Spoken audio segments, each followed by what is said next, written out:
Hey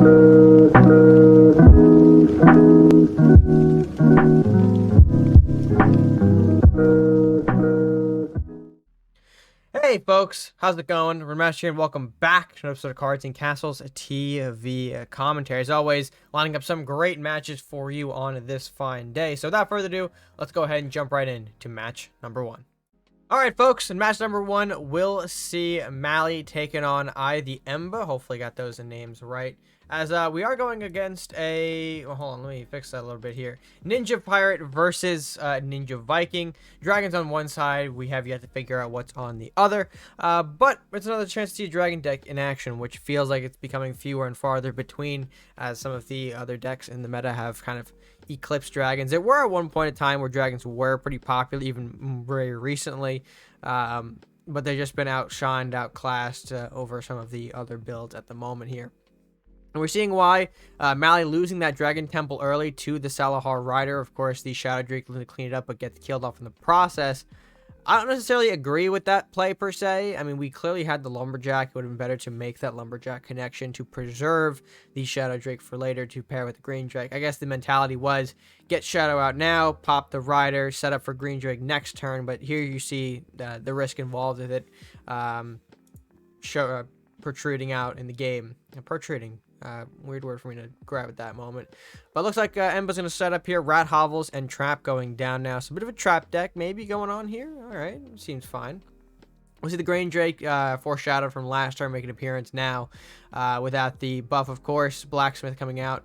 Not cleaning up the Green Drake as of right now. Emba kind of recognized that he can go a bit more offensively here. Force the trap activation by just kind of putting the rats onto face here. Malii, though, going to go ahead and yoink the Green Drake right in the back line there. Neatly taking out that rat hovel, but triggering the trap regardless. It is going to be the Secret Dragon. Creating a 7/6 Lumberjack for Emba. So kind of a shoe in the other foot side of things here, as the Green Drake now taking a big 7 out of Malii's castle. Forbidden Scroll as well to follow up. Green Drake, of course, coming back to the board, cleaning up Malii's Green Drake as well. A lot of utility out of that Green Drake did Emba get, which is cool to see there. Lumberjack taking the board now. Going to go ahead, pop into the rat for some draw here. Aeroth taking away the final rat. And the Stone Drake moving in as well. So now we are seeing here how the dragons can just produce one big body after another, 3/6 and 5/6. But with Emba controlling this 6/2, going to be a lot easier for him to kind of clean up some things here. I imagine we might see an Aeroth trade, but we'll have to see if he had anything other than the Green Drake for that. Lumberjack starting off the turn seems pretty nice, and the Eater to follow suit. Eater plus Alpha Strike. Okay, so maybe more of a Magic Eater based deck with traps here. We gotta remember the Green Drake did come from a Secret Dragon, so it's not technically ours per se. Forbidden Scroll and the Eater as well, so kind of retreating it to put it out of harm's way of the Stone Drake, which makes sense. That is the big win condition of the deck. It makes sense to kind of keep it alive, keep it safe by any means necessary here. Dragon Siege following the Ice Drake play though from Malii. Again, creating those bigger dragons that we talked about earlier here. Lumberjack getting bopped away by the Green Drake. Panda coming out. Panda, huge value here. Putting back the Stone and the Ice Drake, pretty much negating that Dragon Siege buff that Malii used. And of course, the Eater coming back out to play. Not a bad position, I would say, for Emba here. But Yenaroth coming down from Malii. This is going to do some effective work here in just neutralizing some of the threats. Freezing off everything, killing off the Green Drake in the process here. And with the setup for Lightning Blade on deck, especially a turn 10 Stone Drake Lightning Blade here. That's big value on the board. We'll see if Malii recognizes and takes that potential here. Looks like we don't... Oh, the Bridge Troll. The Bridge Troll screwed everything up. I forgot about that little tax. So, I guess maybe heads up from Emba. I'm not sure if he kind of predicted that. I just want to get the Bridge Troll for the Bridge Troll here. But big IQ Troll comes out, costing Malii that perfect gold amount to perform the necessary Stone Drake Lightning Blade play. Would have been pretty big, but we just have to settle for the Yenaroth Blade for now. It still does the same thing in clearing off the Eater, which is, I think, the big problem that we were facing. But we don't get that additional 6 from the Yenaroth on the castle to even things out here. Panda Part 2 now, thanks to the Vanish here. That is going to bring the Ice Drake and Yenaroth back to hand. Not sure how good it was to give Malii that Yenaroth back to virtually do the same thing again. I imagine. Oh, and Multi-Strike as well, yeah. No question that we're going to see the Yenneroth come back out. Not as aggressively. I think he still recognizes that there is potential for Yenneroth to disappear. Shadow Dance on the Panda. We're going to... Oh, yeah, we still have enough for Panda, but we're not going to do it. Okay, interesting. So we get the Demon Hunter out. We don't bounce the Panda here. Again, we recognize that we would have just repeated the Yenneroth cycle, so not necessarily wanting that. We're going to just allow this Yenneroth to do its thing. Multi-Strike popping the Sensei and the Doom Ship to green Ice Strikes, to follow suit, which is nice here. The Ice Strikes do provide a bit of misdirection for the Panda, but most likely we'll see the Demon Hunter trade with the Yenneroth to avoid that. And then, yeah, Demon Hunter go ahead, popping that 6/4. Troll trading as well. Excuse me. There's Sentry Golem coming out to follow suit. Again, very interesting choice of cards here. Now, we can, I believe, take out the Sentry Golem here. We could just simply use a Stone Drake, but instead, getting a little greedy here, going for the face of the dragon here. Popping the Demon Hunter, which I guess is fine because you can essentially block here. But remember, he has the Panda in hand, and it's very easy to kind of just kill off the Ice Drake before Panda can come out. But Panda taking the risk here. It does pay off. Shadow Drake being bounced into the hand. Vanishing Strike on the Sentry Golem. That is going to clean up the game for ITheEmba. Very nicely done here, utilizing just how strong the Panda is in terms of balance and tempo, setting your opponent back several turns, especially in a deck that is focused around giving cards buffs like the Dragon Siege and the Face of the Dragon. Can be very detrimental to their strategy, and then of course allows you to proceed in getting out your own big threats like Demon Hunter and Sentry Golem. Maybe would not have chose Sentry Golem in the deck, but hey, he won with it, so I can't really fault him for that. Overall, a strong first matchup to open up today's video. Let's go ahead and get into match number 2 though, and see what's on deck. Alright folks, so the next matchup is going to be Thorfinn taking on Youngjam, Crusader Ninja taking on Pirate Crusader. So again, the mirror matchups with one faction, but a bit of variation for the other here. Looks like Youngjam potentially in school stuff. Seeing the Connors kind of gives me that big red flag about school. And Thorfinn, meanwhile, we'll have to see. There is a Lumberjack after all. Lumberjack pretty generic here. Questing Knight? Okay, maybe some Knight stuff here. I mean, the Quest Knight itself isn't usually the 2-drop people go to unless I do need the Knight body, so it could be something that we see later down the line. We'll see Captain pop into Lumberjack, though, first and foremost. That does work to give Youngjam a bit of ramp here. Into the Horseman now. So, again, pretty standard stuff so far here. Horseman missing, unfortunately, the snipe on the Captain. Not great, but that is okay here. We'll see what Maddie can pull, at least for the first time. There is a Lich, so that's going to be some nice value here. It's going to freeze off. Unfortunately, we can't really take advantage of that. And Sar's following suit. It's not the best, but given the position that we're in, I mean, this is fine. Trap going down. Okay, so Thorfinn going with some trap synergy potential here in the Crusader Ninjas. Secret technique onto the Questing Knight as well. Oh, and Youngjam walking into the trap here. It is Iajitsu now, so Questing Knight getting some value here. Going to pop the stars for free. Pulling him in a flame, which is not bad. Meanwhile, retreating everything else here, it looks like here. Horseman going to have a great time connecting with that Captain. Yep, there he goes. And then the flame on the Maddie for the controlled Lich freeze. Of course, only 2 units left on the board after that flame Maddie. So, of course, Tarius and Maddie get frozen here. But Horseman popping the Tarius here. So, freeze was not necessary in this case. I guess he maybe wanted more castle damage, but ended up in a much better situation because of it here. We'll see Connors followed by the Priest as the Youngjam's follow-up here. Priest popping into the Questing Knight here, getting Thor the Drake Dance. All right, that seems fine. And then, of course, protecting the face with the Con Artist here. That is going to be pretty good for him. Ninja training into the Cleric, or Cleric into the Ninja training, excuse me, opposite direction here. And Cleric looking to block for the incoming Con Artist here. Con Artist can get some cool value, though. Mordok going to be played regardless. Not looking for the extra Arbiter ramp at this point, which makes sense.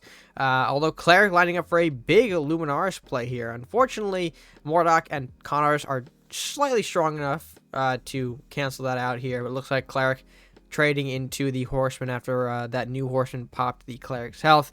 Some good value here for Youngjam, allowing himself a bit of recovery here. Going for the Robins before school. Okay, a bit of an interesting choice here, but I mean, he could have some incredible ramp potential in the near future. We're going to see another trap go down, make that 2 trap potentials firing off this turn. Next turn. This turn, maybe? I don't know. I'm losing my English here as we continue forward. School of Knowledge being placed down, so there is the school component of the school deck. Tarius Part 2. Connor's moving out of the way for that new Tarius, which is fine. Craxus, though, hitting the board here. Craxus smartly avoiding the Robin's Tarius line. Those two combined are going to be enough to pop that Craxus and, give Thorfinn a little bit of draw here, but that's okay. Looks like the Ranger and Captain now making their appearances. Ranger, a nice counteraction to that big Craxus. Very nice to see that. Drake Dance, though, coming out from Thorfinn. Lunging attack as well. So Tari's going to probably get popped here by that Questionet. Yep, looks like it's going to connect there. Craxus, of course, popping into the Robins as well. A good way to kind of negate additional treasure school draws out of Jam's deck here. And then meanwhile, Thorfinn resetting here. Another trap. The Eater, the Lumberjack here for some blocks on that Ranger potentially. And we'll see a pass turn out of that. A lot of executions, though, in youngjam's favor here. Secret Dragon onto the Questing Knight now. Looks like it is just going to be an Ice Drake. So, meaning those other two traps are not necessarily... okay, well, one of them is being triggered now. So, probably Verdict. Yep, Verdict going to go ahead and get popped onto the Captain. Interesting call there. Elvish Thief popping into the Ice Drake as well. Arbiter taking the board for follow-up here. We'll see if the last one... okay, nothing too serious here as Arbiter makes a successful kill on that Magic Eater to kind of even things out once again. Of course, also with that treasure from Elvish Thief carrying over into the next turn for some more draw for Jam, so this is a very good spot for him. Frog Prince coming out. A second Eater, I think that's the second Eater. I'm not sure if that's the third or second. I lost track. But Ranger going to go ahead for a big slap or would? Oh, Judgment. Judgment going to pop that Ranger here, so not getting the damage that he wants out of that. Executing the Frog Prince, okay. I guess that makes sense because you do have the Racking follow-up here, although dangerous to leave that Eater alive. We do have a second execution if we really need to, so... Again, not the worst position here, and youngjam up in a couple ways here. We'll see how Thorfinn can pull out. Trap going to go down again. More traps. Love that trap deck, baby. They're all about the traps here. Eater being buffed up because of that Frog Prince out the block here. Probably has a trap set, so, the rat going to maybe trigger something, I'd imagine. We'll see what it is, if anything. Yep, there's the trap. There is the deflecting shield, so Frog Prince is a little healthier off of that. Love to see it. We can pop with execution here, but I think youngjam wants to do a little bit of a setup potential here. Yeah, there's the Robins, there's the Hovel. We are looking to actually trade with the Frog Prince, though. I think it doesn't matter. As long as we kill the Frog Prince, we'd still get draw out of the school. So this is no big deal if he loses the Robins, but, still, that is big ramp that's being potentially wasted here. And there's the lunging attack, too, so not even going to get the trade here.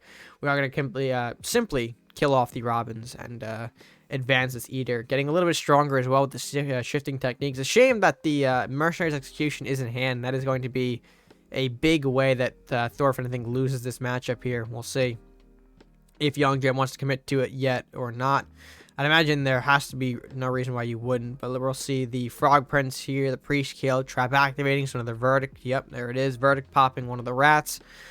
Execution being put onto that 8/8, so execution will remove the problem card at hand, and Thorfinn looks like he's not getting out of this game with a win here. Lich being played again out of the Maddie here. I think the second Lich we've seen out of a Maddie this game, which is cool that it happened twice, I guess. Trapdoor Ninja's coming out now. Okay, well, Ninja has a nice potential here for a comeback, especially if traps are being activated in the game here. We'll see what happens. Oh, okay. So 14 gold and a pass back. I'm surprised we didn't set up like an armory or a hovel or something. Maybe a slight DC there. Wouldn't want to see that. Ninjas coming out there. Yep, more ninjas. Love to see more ninjas hitting the board here. And of course, the trap still being active. There's the Dramoth, which we... Oh, well, we have a second Robin, so it's not a huge deal. But say that's why we don't waste the Robin's ramp, folks, because we can get big cards like Dramoths out here. Judgment on the newly buffed Captain. Going to pop it, giving those Trapdoor Ninjas a little extra buff there. 6/8 and 6/6, respectively here. Looks like we're going to see some Lumberjacks come out. Yep. Got to be careful, though, because we don't want to give Thorfinn too much draw out of that 6/8 Ninja. So we'll see how he decides to handle this. Question Knight coming in. Another trap going down, so Ninja can get even healthier, I'd imagine, here. Going to pop one of the Lumberjacks here. Give youngjam some draw. A simple pass at that. Not even moving that 6/4 back here. Pretty bold, at least, to trigger some traps. Lumberjack popping in for 2.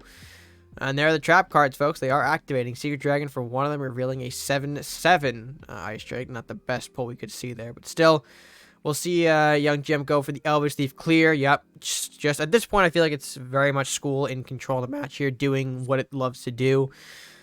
I mean, it's got treasure every turn. It's ramping quite well. You've got the bodies to sustain the game here. It feels like Thorfinn. Oh, okay. Luminaris. Some nice freeze potential there. Yep. Going to freeze off Craxus and the malii here. And of course, yep. Hyper Ninja popping the free Craxus on the board. You'll love to see it. Even though I don't, or even then, yeah. Ooh, Arbiter. I think that's potentially a game ender here. If we could deliver one more damage, I believe we would be fine, but let's see what happens. I think I'm gonna kind of extend the best he can yet, and there's the Arbiter here. So Arbiter coming down. There is the big strike to 5. And yeah, there's a surrender from Thorfinn, unable to play around that Arbiters. Not just because it would be death next turn, but there's no way that he could deal 21 damage in that one turn. I think his resources were pretty slimmed down at that point. So unfortunately, our trap player looks like will not be walking away with the win. But good job to youngjam for picking up the win. I mean, with the deck choice that we all sometimes think can be pretty stinky, but this is why they do what they do so well. I mean, just ramp, big bodies, and boom, there you go. Winning formula. But folks, that is, of course, game number 2. We still have game number 3 to go, so let's go ahead and jump right into that and see what the last game for today has in store for us. Alright folks, and for our final matchup of the day, I thought it would be nice to showcase a bit of an interesting stakes match here on the TV.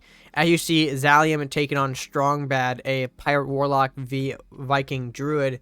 That isn't the important part to take a look at though. Notice how the star counts are pretty close to a 3k here. So both of these players, in a way, trying to breach that 3k mark here. Zalium, literally, I think, a game away. If he wins this, I think he should rank up into that 3k. Strongbad, I'm not sure if he's got the potential to, but I mean 78 is very close, so either this game would bring him over the edge or the following game. We're not quite sure there, but let's see what happens, folks. We do have a 3k on the line. Let's see if Zalium is able to take it over Strongbad, who looks like he's running to reanimate, or at least a, yeah, well, I mean there's no doubt about it, there is a reanimate style going on here. You see the card right there. Zalium, though, going aggressive. Lumberjack, Metal, Rider, beatdown right from the get-go here. We'll probably see Lumberjack pop into the Rider. Yep, looks like we're going to do that to avoid the greater of the 2 damages here, allowing the Lumberjack to take 1 on phase. That's quite an aggressive open from Zalium, wasting the Metal this early on. I would have normally held it, but to each their own here. And a Faithful Drake follow-up here. So Zalium potentially on a bit of an aggro build, which is interesting. We'll see if Strongbad able to stop this. Starting off well with the Hassan City Guards, though. Guards are going to pop into the Lumberjack. Right, a bit of bodies for the Armory, which would be useful to take out this Faithful Drake here. And then Scout for follow-up. So, yeah, this looks like just a bunch of aggro stuff potentially here. We'll see if Strongbad able to capitalize. Oh, okay. He's going for the reanimate here. I probably should have known that from the use of the, from the guard trades that it would have done that. We were going for the reanimate. I can't speak English, my God. Did kind of, I think, misplay here a little bit, but I understand maybe what the mentality was. We do go into the Faithful Drake from the Wraith and then rampage into the Scout. We don't kill it with the Banshee while we could have. I think Banshee being kept alive here to probably repel whatever's coming next out of the aggro line here. Because so far, we've just seen, you know, Unga Bunga, Conga line beat, and yeah, there's the Shaman. So this is actually going to be a great value for Strongbad going with the Armor, I believe. It makes sense to go, okay, well, Peasant, excuse me, first, an Armory. Which, by the way, man, Peasant in this seems wrong in a way here. Like, there are better 1-drops. I don't know what exactly the mentality is for it. But hey, you are in the control of this matchup, it seems, so far. So we're not going to complain too much. Another peasant, another shaman going down. Excuse me, trading with the shaman, with the banshee, with the lumberjack. Things are moving in too fast. My head obviously can't wrap around all these big brain plays like the literal peasant down the lane here for some quick, dirty damage to even things out. And of course, I'm going to go ahead pop into the peasant here, giving it another boost. Rally of the town coming out. Rally going to be able to clean this up, more than clean this up here. Provide 2 more bodies as well. I maybe would have not made that specific trade here, but this is fine. Strongbad forced to pass, considering his hand is Archdruid, Centaur, Rage, Journey. Could have played the Centaur, but obviously you want to use that for more companion value, so Makes sense that why we hold it here. And of course, we're going to see Zalium setting up some swarm stuff here. Alter into Hovel. That is the way it goes, it looks like here. Centaur forced to be played here as sort of a defense to the oncoming peasant threat here. Wants to protect that armory the best he can.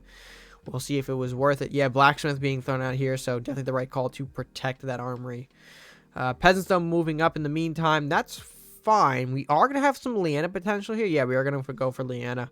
We could do like a Yarm play, but I think it'd be funnier to make a Yarm Rampage potentially if we can maybe get Zalium to move his forces a little bit closer here. Also, nice job on preserving the Liana. Recognizing that this is the only target right now for Mystic Journey, being able to hold it to pop out more trees is very, very good here. But meanwhile, we're going to see a couple of these guys move around the board. Troll Gunner even making an appearance here. That is an interesting choice. Again, Troll Gunner, a menace back in the day, but now with the upkeep has certainly seen less play. But Yarm trying to get some huge value out of this play.